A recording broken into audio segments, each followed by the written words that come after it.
আওয়ামী লীগ সভাপতি ও প্রধানমন্ত্রী শেখ হাসিনার সঙ্গে বৈঠকে বসছেন ১৪ দলের নেতারা। সোমবার বিকেলে গণভবনে এ বৈঠক অনুষ্ঠিত হবে বলে জানা গেছে। এদিকে আন্দোলন চলাকালে ক্ষতিগ্রস্ত বনানীর সেতু ও মহাখালীর দুর্যোগ ভবন পরিদর্শন করেছেন ১৪ দলের নেতারা।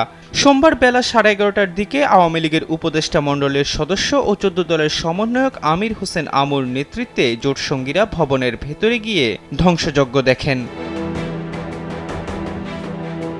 অন্যদিকে ঢাকা মহানগর উত্তর ও দক্ষিণ ঢাকা জেলা আওয়ামী লীগ ও সব সহযোগী সংগঠনের সভাপতি, সাধারণ সম্পাদক এবং ঢাকা উত্তর দক্ষিণ সিটি কর্পোরেশনের মেয়রদ্বয় নিয়ে যৌথ সভা ডেকেছে আওয়ামী লীগ। মঙ্গলবার বেলা 11টায় বঙ্গবন্ধু এভিনিউয়ে বাংলাদেশ আওয়ামী লীগের কেন্দ্রীয় কার্যালয়ে এই সভা অনুষ্ঠিত হবে।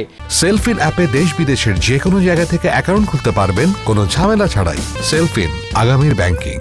রোববার দলটির দপ্তর সম্পাদক ব্যারিস্টার বিপ্লব বড়ুয়া স্বাক্ষরিত গণমাধ্যমে পাঠানো এক সংবাদ বিজ্ঞপ্তিতে এমন তথ্য জানানো হয়।